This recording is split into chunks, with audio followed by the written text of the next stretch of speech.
네. 이번 주에 우리는 메시지 11번에 왔습니다. 에스라 느헤미야의 이 두 권의 책에서 전체 결정이 9개의 결정을 다루었습니다. 메시지 3번에서 11번까지. 오늘은 에스라 느헤미야의 마지막 결정의 말씀입니다. 우리는 지난 10번 메시지에서 에스라 느헤미야기의 중심적이고 핵심적인 요점을 보았습니다. 우리가 생각할 때에 에스라 느헤미야기의 중심적이고 핵심적이라 할 때 그곳에 이러한 성전이 건축되고 또한 성벽을 재건하고 이스라엘 백성들을 재조성하는 것이 중심적인 핵심적인 요점이 아닌가라고 생각했지만, 그러나 우리는 지난 메시지에서 그 핵심은 바로 합당하고 적절한 인도 직분이라고 말했습니다. 다시 말해서 만약에 인도 직분이 없다면 성전을 건축할 수도 없고 성벽을 재건할 수도 없습니다. 그리고 인도 직분이 없다면 그 백성들에게 하나님의 문화로 재조성할 수가 없는 것입니다. 그러므로 지난번에 우리는 에스라 느헤미야기의 중심적이고 핵심적인 요점이 합당하고도 적절한 인도 직분임을 보았습니다. 누가 인도 직분인가? 무엇이 인도 직분인가 할 때 우리는 한 면에서 인도 직분은 사람이 아니라 하나님의 신약 경륜이었습니다. 하나님의 영원한 경륜이라는 통제하는 이상을 가진 사람. 한 면에서는 이러한 신약 경륜의 이상이 인도 직분이고 또 한 면에서는 이러한 신약 경륜의 이상을 가진 자가 인도 직분인 것입니다. 오늘 우리 11번 메시지는 아주 특별합니다. 에스라 느헤미야기의 이러한 결론적인 말씀으로서 이 전체 이 제목을 보면 에스라의 사역과 느헤미야의 인도 직분의 내재적인 의미입니다. 인도 직분의 이 에스라 느헤미야의 사역의 인도 직분의 내재적인 의미는 무엇인가? 그것은 바로 새 예루살렘을 살아내고 이루어내는 것입니다. 오늘 여기서 마지막 결론의 결정의 말씀에서 인도 직분과 새 예루살렘을 연결하고 있습니다. 그러면은 새 예루살렘을 살아내고 이루어낸다는 것의 실제적인 체험이 무엇인가? 그것이 바로 6 단어입니다. 오늘 전체적으로 로마서 1번, 2번, 3번 이 세 항목 모두가 다 6 단어에 대하여 말씀하고 있습니다. 그 6 단어는 정화, 교육, 재조성, 이것은 에스라의 사역이죠. 그리고 분별, 보호, 표현, 이것은 느헤미야의 인도 직분의 사역입니다. 이러한 6 단어가 우리 오늘 메시지 전체를 아주 이상을 보여주고 또한 조망을 보여줄 뿐 아니라 세 번째 항목 로마서 3번에 가게 되면 이 6 단어에 대한 이 자세한 상세도를 보여줍니다. 그 상세도가 뭐냐면 우리가 이 6 단어를 체험하는 많은 이러한 비결들, 체험들을 다루고 있는 것입니다. 이제 우리는 로마서 1번 큰 항목 우리 함께 선포하기를 원합니다.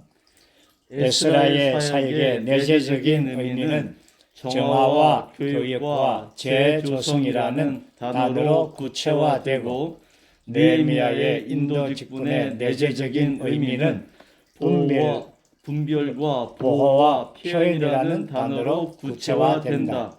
우리는 하늘에서의 사역을 수행하시는 주님과 협력하여 이러한 내적인 의미에 따라서 새 예루살렘을 살아내고 이루어냄으로써 하나님의 집이자 하나님의 왕국인 교회를 건축해야 한다.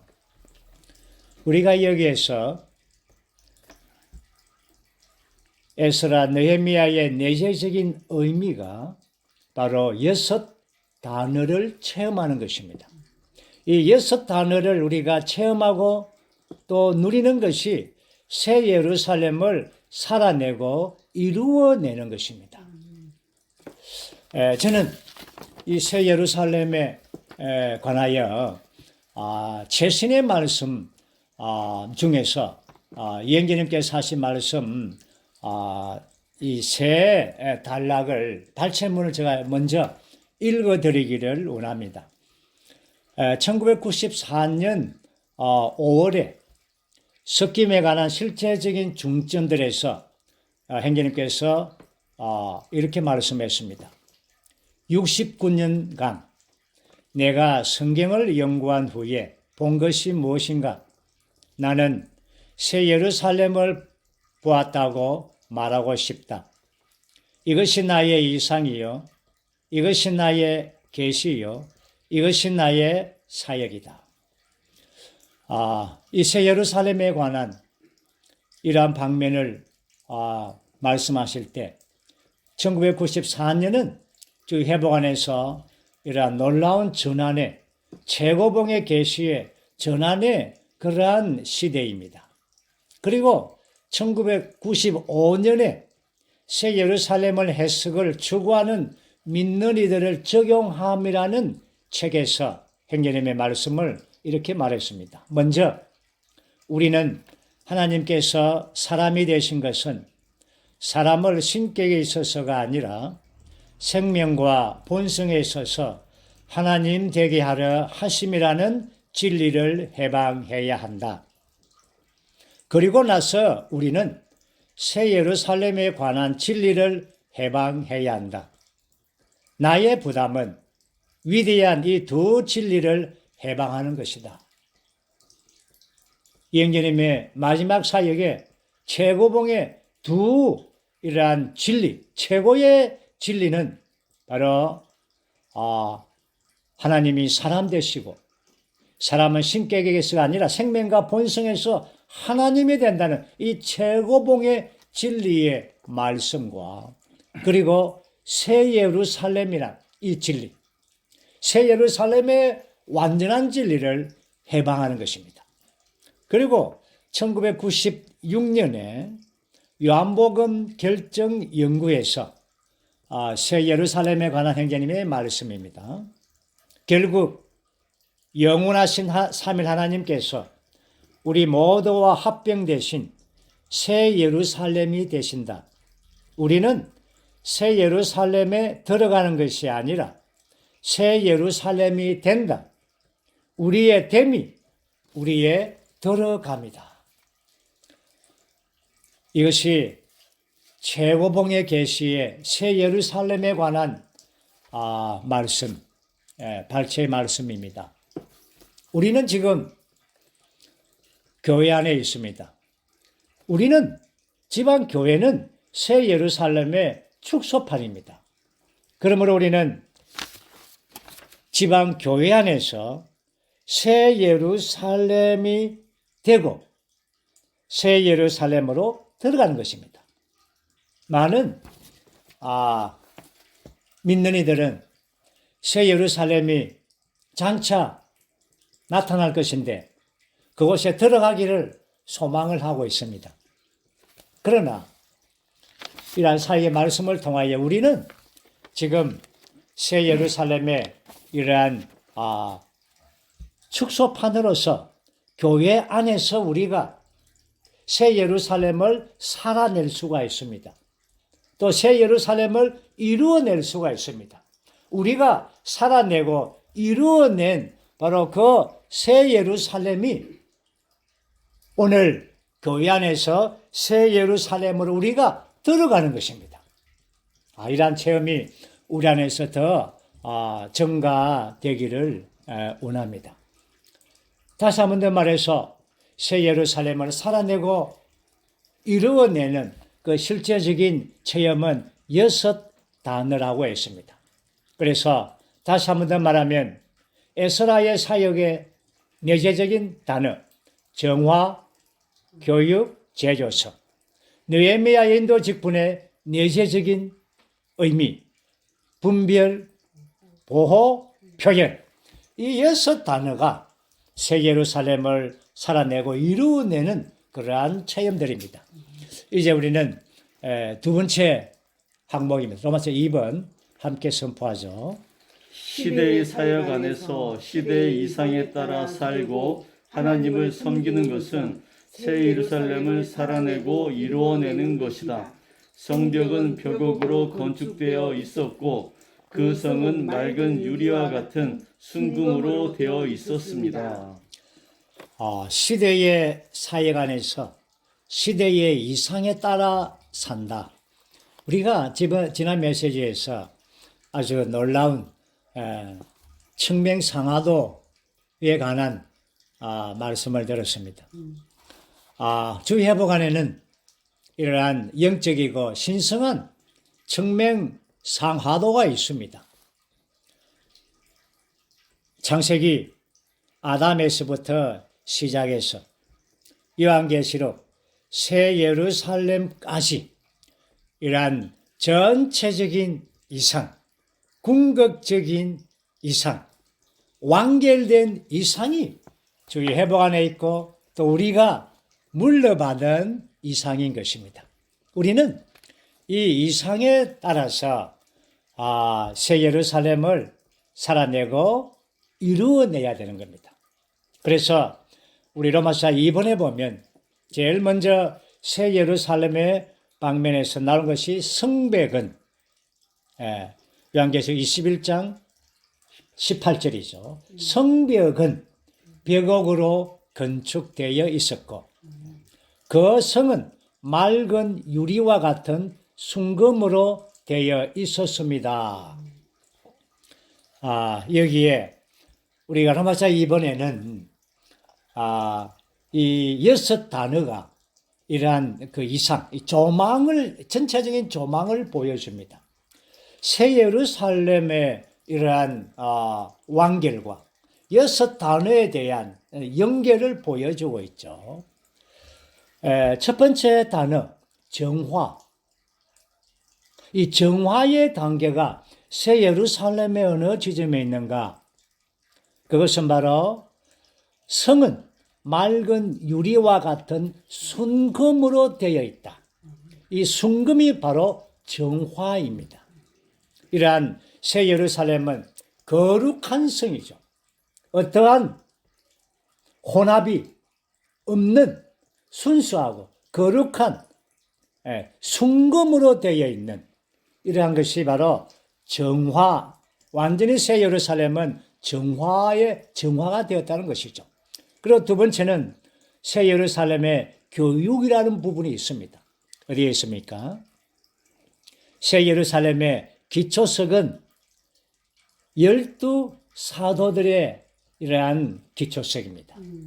그 말은 사도행전 2장에 보면 사도들의 가르침과 교통으로 교회가 건축되어진다고 말합니다. 그러므로 이러한 하나님의 말씀이 우리 안에 이 가르침을 통하여 우리의 생각에 적셔지고 우리의 이해력을 통하여 이러한 가르침을 받게 되는 것이죠. 그때에 하나님의 말씀은 우리 안에서 빛을 비추내는 겁니다. 우리가 빛을 받는 것이죠. 그러므로 새 예루살렘에는 이러한 교육이 있습니다. 그리고 세 번째 항목은 새 예루살렘은 재조성이 있습니다. 우리가 알듯이 새 예루살렘은 삼위 하나님과 세 부분으로 된 사람의 완전한 연합과 합병체가 바로 새 예루살렘입니다. 이것이 새 예루살렘의 이러한 조성이죠. 존재입니다. 새 예루살렘은 하나님과 사람의 상호적인 완전한 연합체인 것입니다. 조성되고 존재되었다는 것입니다. 그 다음에 이 네 번째 단어, 분별. 분별은 바로 성벽에 써 있죠. 성벽은 우리가 지난 시간에 보았듯이 바로 머리신 권위 아래에 있는 것입니다. 그러므로 우리가 이러한 머리신 권위 안에 우리가 들어갈 때에 우리는 모든 방면에서 분별되게 되는 것입니다. 왜냐하면 성벽이 세워졌기 때문입니다. 또한 성벽은 보호를 합니다. 주님의 모든 권위들, 그리스도의 모든 신성의 풍성들을 보호하시죠. 성전을 보호하는 것입니다. 그리고 여섯 번째 단어는 바로 표현입니다. 성벽은 분별과 보호가 있을 뿐 아니라 표현입니다. 성벽의 그 색깔은 뭡니까? 벽옥입니다. 하나님의 색깔도 그 모습이 벽옥입니다. 벽옥은 바로 짙은 녹색이죠. 생명의 풍성함의 표현인 것입니다. 그러므로 새 예루살렘의 성벽, 이 성은 완전한 하나님의 표현을 나타내고 있습니다. 그러므로 오늘 우리는 이러한 에스라와 느헤미야의 사역의 내재적인 의미, 여섯 항목이 새 예루살렘의 이러한 방면들을 보여주고 있는 것입니다. 이제 우리는 로마서 3번에 오늘 우리 메시지의 핵심적이고 중심적인 이러한 항목은 로마서 3번에 있습니다. 함께 우리가 선포하겠습니다. 새 예루살렘을 살아내고 이루어내는 것은 에스라의 사역과 느헤미야의 인도 직분의 내재적인 의미 안으로서 살고 봉사하는 것이다. 새 예루살렘을 살아내고 이루어내는 것, 이것이 바로 에스라와 느헤미야 사역의 내재적인 의미, 바로 여섯 단어로 함축되어 있습니다. 우리는 작은 새 예루살렘이라고 그렇죠? 말합니다. 그렇습니다. 우리는 작은 새 예루살렘입니다. 우리의 체험에 의하면 새 예루살렘의 모든 그 구조물, 그 항목들, 지수들, 모든 것들이 다 우리 안에 있습니다. 우리는 새 예루살렘의 어떤 한 부분, 백옥의 일부가 아니라 우리 새 예루살렘이 축소판이 우리 안에 다 있다는 것입니다.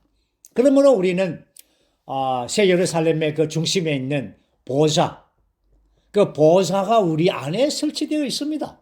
우리의 영 안에. 그리고 이 보좌를 통하여 거기에 강이 흘러가고 있습니다. 또 강이 그 정금길을 따라 흐릅니다. 다시 말해서 이런 모든 방면들은 다 우리의 체험을 말하고 있습니다. 그 체험은 바로 삼일 하나님 자신입니다. 새 예루살렘의 모든 구조물, 그 설비들, 그 공급들, 그 모든 항목들은 모두가 다 삼일 하나님입니다. 그러므로 우리는 새 예루살렘을 체험한다라고 말하는 것은 삼일 하나님을 우리가 체험하고 누리는 것입니다. 새 예루살렘을 살아내고 이루어내는 것이죠.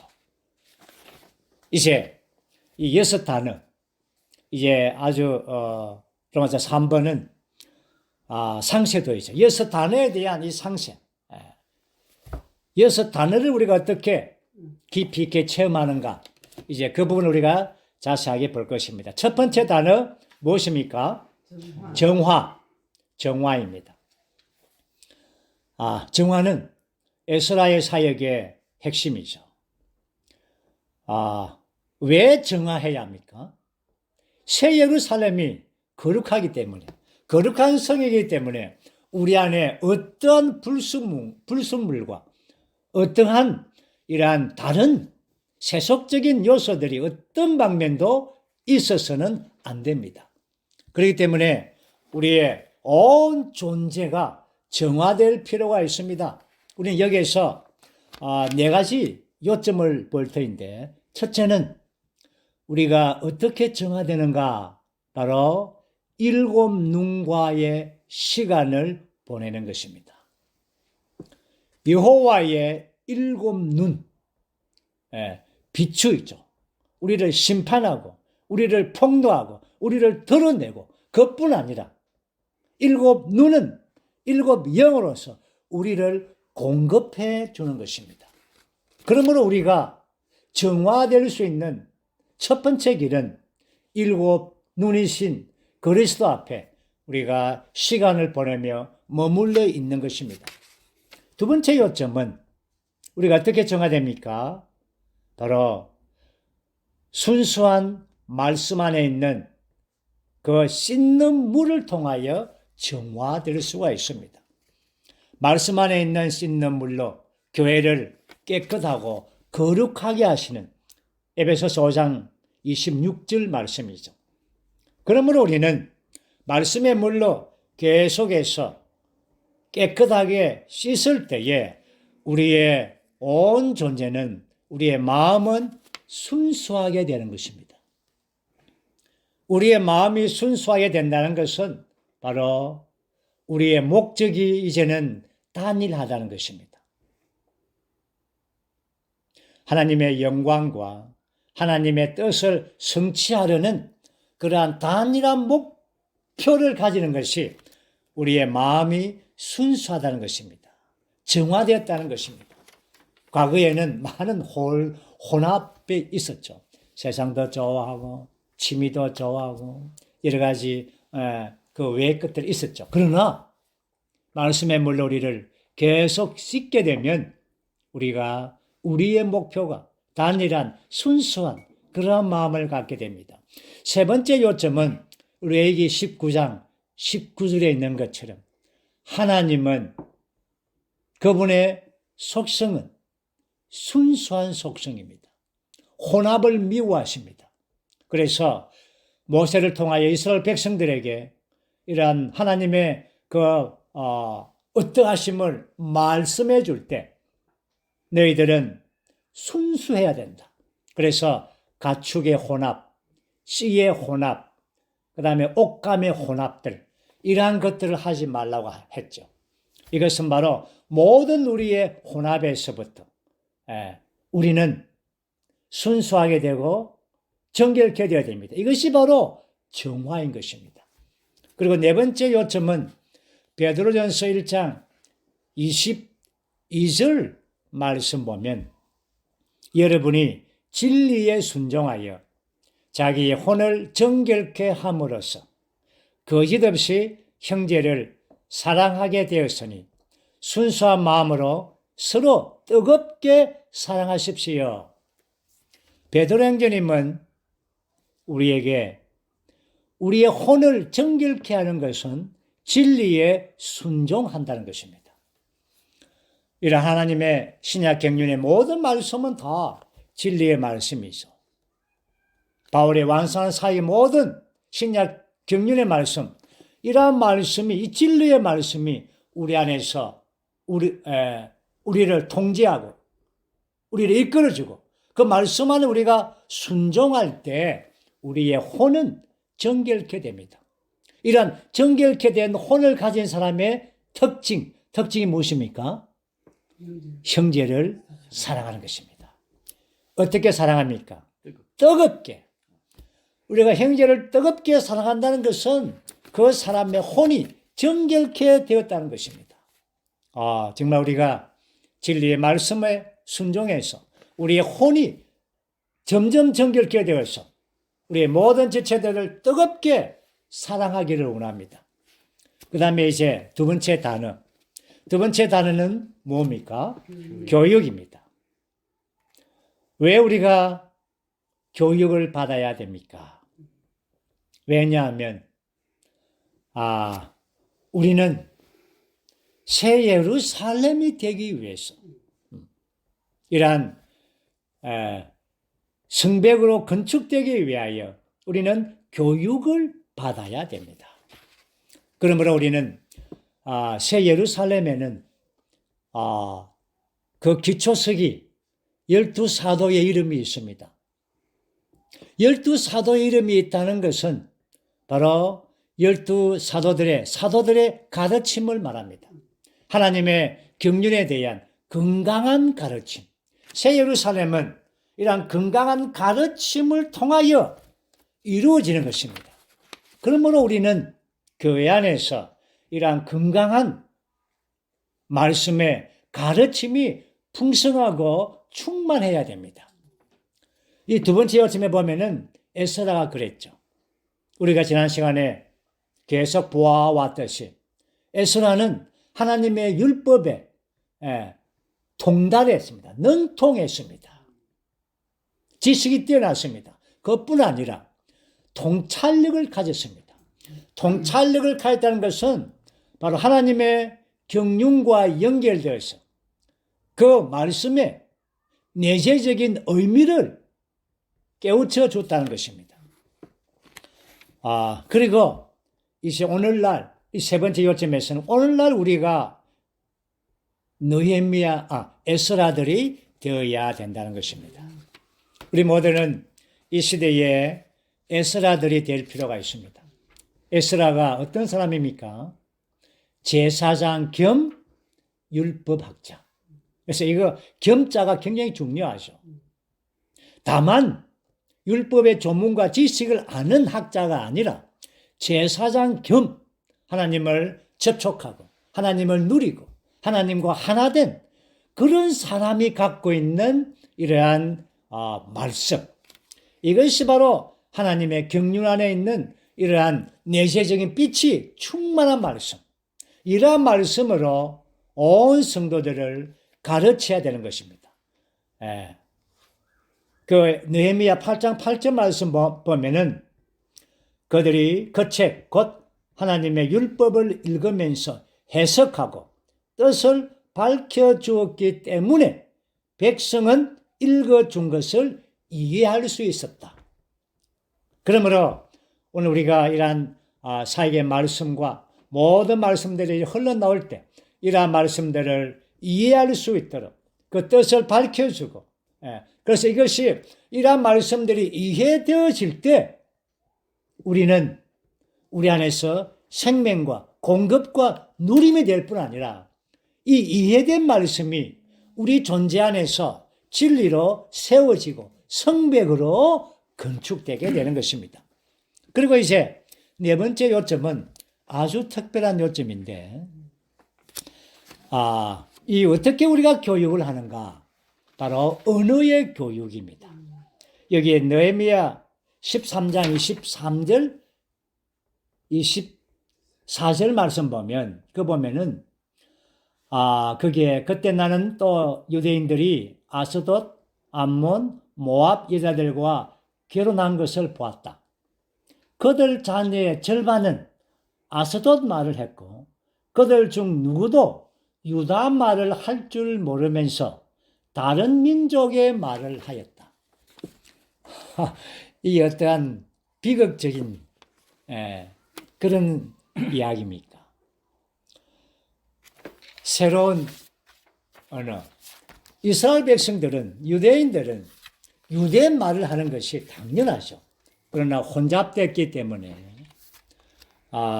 그들은 유다 말을 잊어버렸습니다. 그 부모들, 특별히 그 어머니들은 유대 사람이 아니었습니다. 이방인들 말을 배우게 되었죠. 오늘 이 말이 의미가 무엇인가? 이 말의 의미가 바로 새로운 언어. 오늘 주의 회복안에서 우리가 이 언어를 배워야 합니다. 가르침을 받아야 합니다. 예를 들어서 우리는 회복안에서 이 언어들이 상당히 다릅니다. 세상 언어와도 물론 다르지만 기독교의 언어와도 굉장히 다릅니다. 그래서 저 회복안에 온 사람들이 느끼는 것이 뭔가 어렵다는 것입니다. 용어가 힘들다는 것입니다. 그게 뭐냐면 우리의 언어가 달라서 그렇습니다. 예를 들어서 우리가 육체대심이라는 이러한 단어를 쓰지 않습니까? 기독교에서는 뭐 육체대심이라는 단어를 그렇죠? 가끔 쓰기도 하죠. 뭐 그런 성탄절 뭐 이런 단어를 많이 쓰죠. 육체대심, 성육신은 바로 하나님께서 그분 자신을 사람 안으로 이끌어서 그분의 신성을 인성과 연합시켰다. 이것이 육체대심입니다. 이 어떠한 언어입니까? 정말 이러한 언어를 우리가 배우는 것입니다. 신성과 인성의 연합. 이것이 육체대심에 대한 최고의 해석이라고 했죠. 그리고 거듭남에 대한 언어는 어떻습니까? 우리가 하나님의 생명을 받아서 구원받았습니다. 이 거듭남입니다. 물론 우리가 기독교 안에서는 뭐 구원받았다는 이러한 단어를 쓰죠. 틀린 건 아닙니다만 우리가 언어가 유다 언어, 즉 회복의 언어, 높여진 언어를 쓰는 것은 굉장히 좋은 것입니다. 거듭남은 무엇입니까? 그분의 신성한 생명으로 우리 안에 분배했습니다. 그래서 우리는 그분의 생명과 또 우리의 생명을 갖는 한 생명을 갖게 된 접붙임을 갖게 되었습니다. 이것이 거듭남입니다. 거듭남은 하나님의 생명이 우리 안에 들어와서 사람의 생명과 연합되어서 접붙여졌습니다. 이 언어가 어떻습니까? 새로운 언어입니다. 그리고 새롭게 됨이라는 것은 우리의 생각이 그리스도의 생각으로 침투되어서 적셔져서 우리의 생각이 주님의 생각과 하나 되는 것입니다. 우리의 생각이 생각의 영으로 되는 겁니다. 이것이 뭡니까? 새롭게 됐다는 것이죠. 많은 언어들이 있습니다. 우리가 주 회복의 언어들을 정말 사용하기를 주저하지 말아야 됩니다. 어린아이들이 언어를 배울 때에 어머니와 특히 어머니에게 이런 말을 모방하죠. 모방하면서 배웁니다. 우리가 우리의 이 회복의 언어를 잘 이해가 안 될지라도 계속해서 이 언어를 말해야 됩니다. 언어는 말하면서 배우는 것입니다. 그럴 때 차츰 주의 회복의 언어가 우리 안에서 스며들어서 습관이 되게 하는 겁니다. 그래서 그럴 때 우리는 세상적이고 세속적이고 종교적인 언어가 나올 때 분별이 되는 것입니다. 이것이 우리의 언어가 아니구나. 아멘? 상당히 이것은 중요합니다. 그 다음에 우리가 세 번째 단어는 뭡니까? 재조성입니다. 새 예루살렘은 이러한 재조성체의 완결이죠. 사람은 타락되고 천년적이었지만 그러나 이러한 그리스도와의 유기적인 연결을 통하여 거듭남을 통하여 그렇게 되고 새롭게 됨을 통하여 우리의 인성이 계속적으로 변화의 과정을 통하여 우리는 재조성되는데 그 재조성의 요소가 바로 하나님의 요소입니다. 바로 신성입니다. 그곳에 하나님의 생명과 하나님의 본성이 있습니다. 그렇기 때문에 우리는 재조성될 때 하나님의 요소가 우리의 온 존재를 적셔주는 겁니다. 조성되게 하는 것입니다. 여기에 또한 몇 가지 요점이 있죠. 첫 번째 요점은 바로 은혜 위에 은혜를 받는 겁니다. 바로 새 예루살렘은 12사도의 그러한 기초입니다. 12사도를 말할 때 우리는 가르침을 말할 뿐 아니라 12사도는 신약의 은혜를 대표합니다. 그러므로 우리는 이 은혜 위에 은혜를 계속 받음으로 우리는 새 예루살렘으로 재조성되게 하는 것입니다. 그럴 때 우리는 완전히 새 예루살렘으로 조성되어진다면 그게 우리 두 번째 요점으로는 바로 우리 온 존재가 우리의 영뿐 아니라 우리의 생각, 감정, 의식, 우리의 모든 마음 안에서 그리스도가 거처를 정해서 그분 자신이 완전히 조성되는 겁니다. 결국 주님이 오실 때, 우리가 휴거될 때 우리의 몸이 변형됩니다.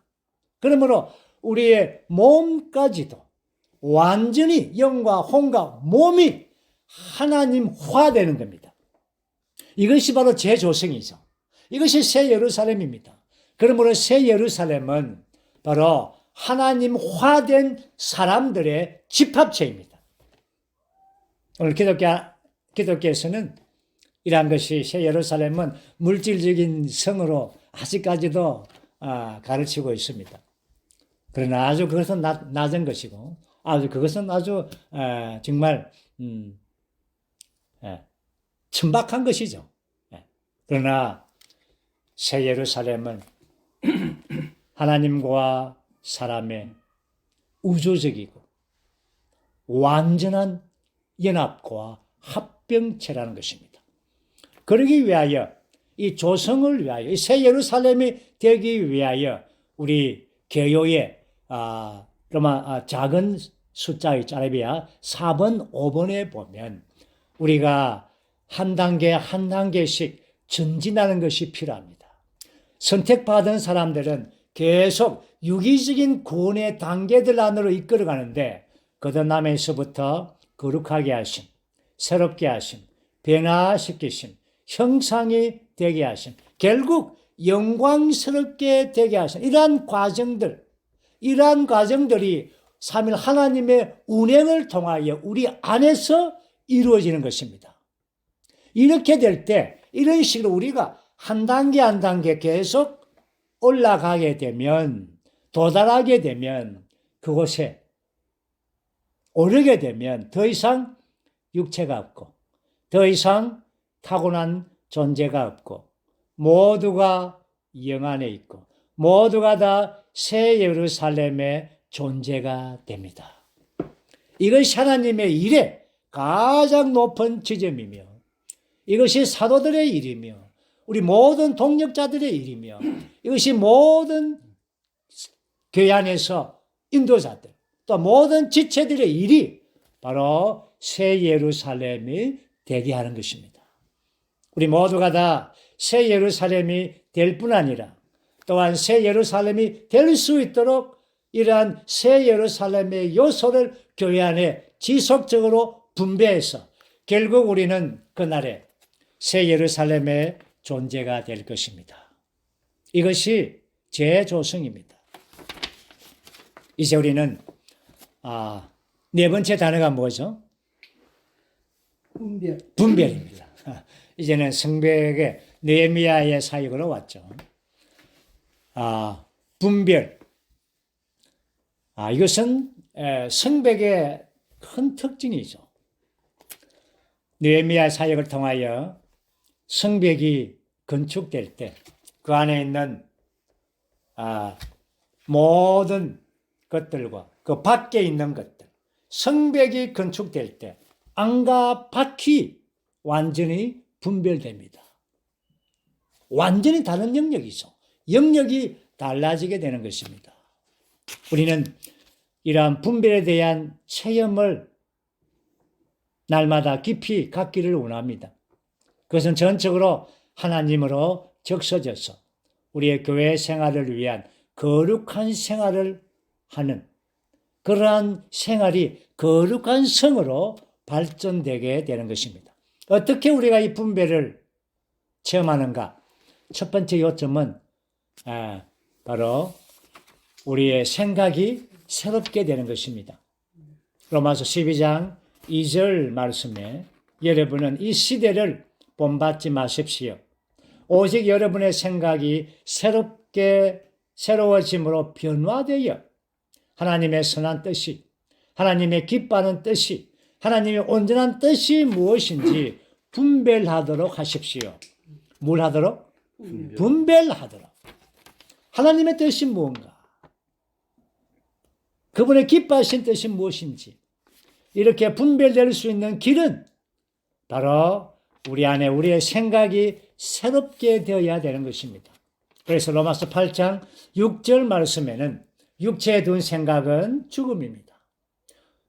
성 밖에 나가면 다 죽음입니다. 어둠입니다. 그러나 영에 둔 생각, 성 안으로 들어오면 생명과 평안인 것입니다.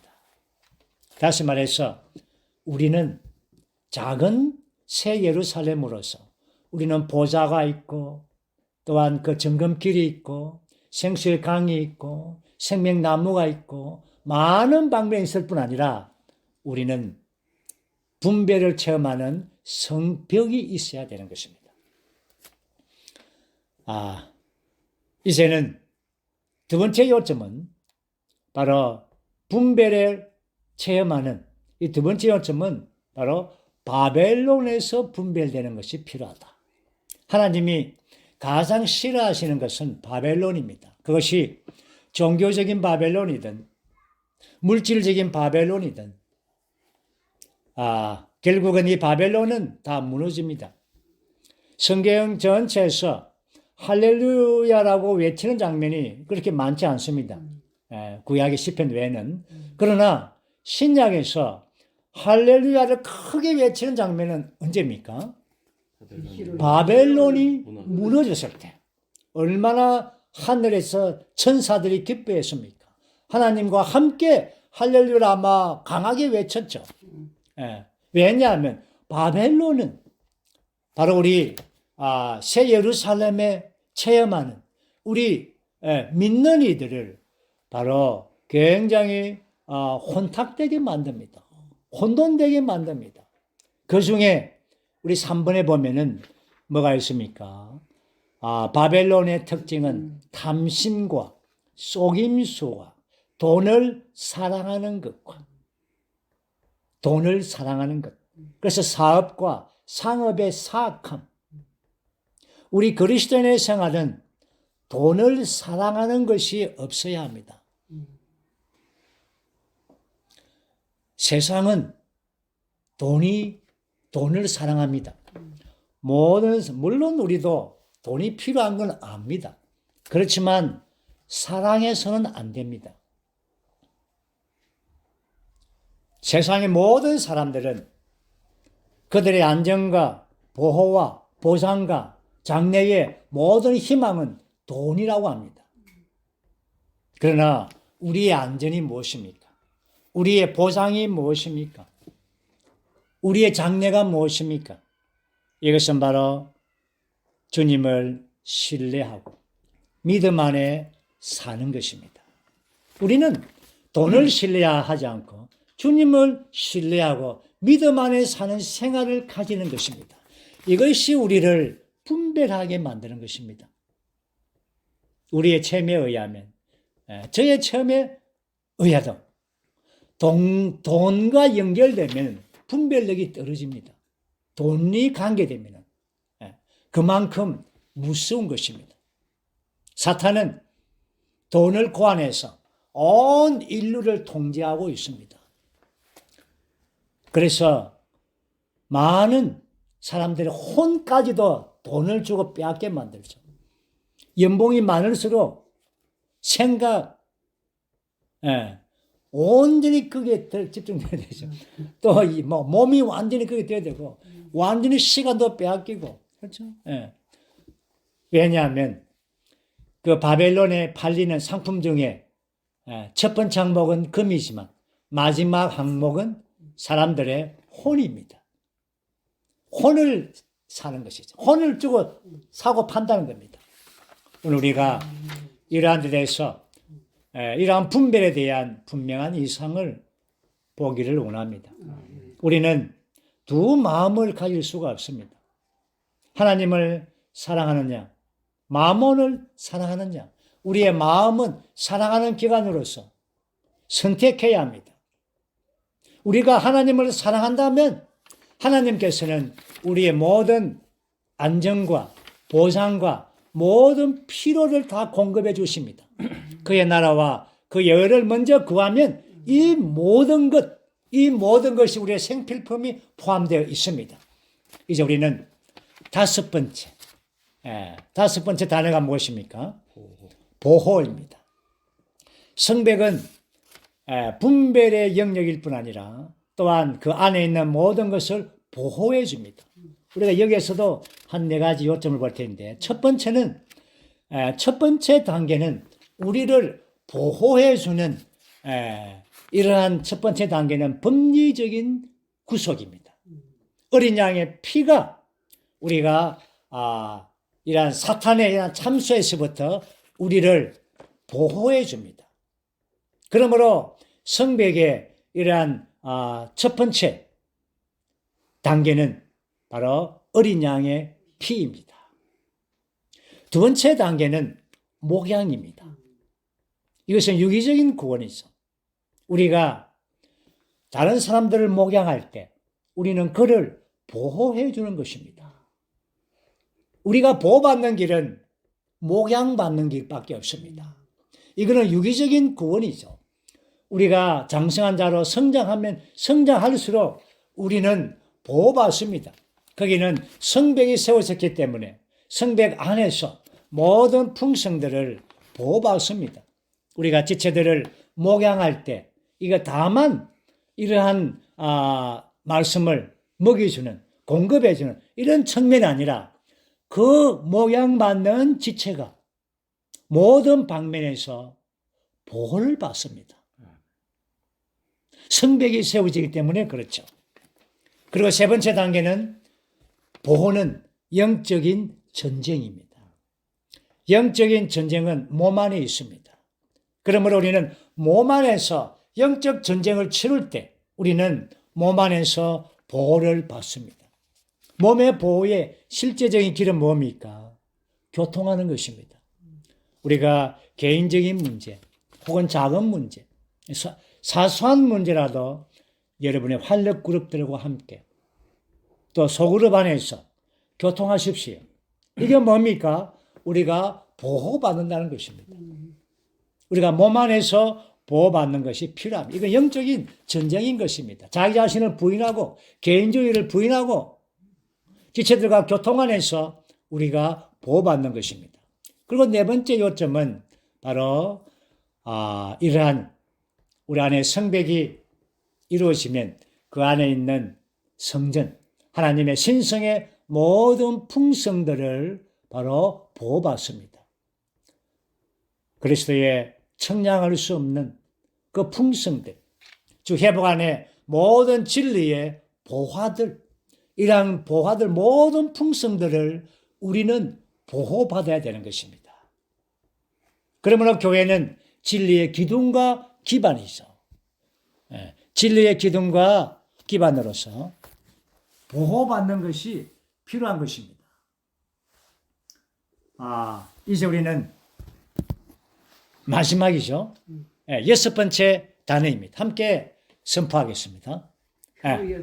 표현이죠. 자, 이제 우리는 새 예루살렘에 이러한 살아내고 이루어내는 여섯 단어의 마지막 문장은 표현입니다. 하나님은 그분은 영원 전부터 그분의 마음 안에 가졌던 것은 단체적인 하나님의 표현을 갖기 원하는 것입니다. 그래서 사람을 창조했죠. 하나님의 형상대로 표현하도록. 그래서 우리를 여기에 불렀습니다. 우리를 구원시키고 우리를 교회 안에 두었습니다. 결국 교회 안에서 새 예루살렘을 우리가 건축하는 것은 완전한 하나님의 나타남과 표현을 갖게 하는 것입니다. 성백은 배곡이랍니다. 배곡이죠.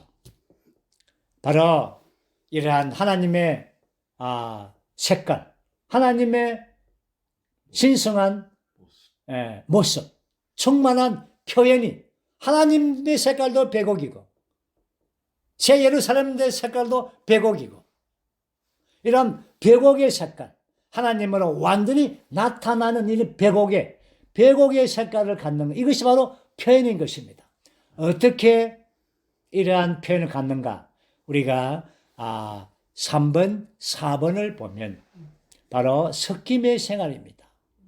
하나님을 표현하기 위해 우리는 그리스도의 몸 전체가 섞이는 생활 안에서 신성한 삼위일성과 연합된 생명으로 삶으로써 우리의 타고난 기질과 자아의 모양에서 구원받습니다.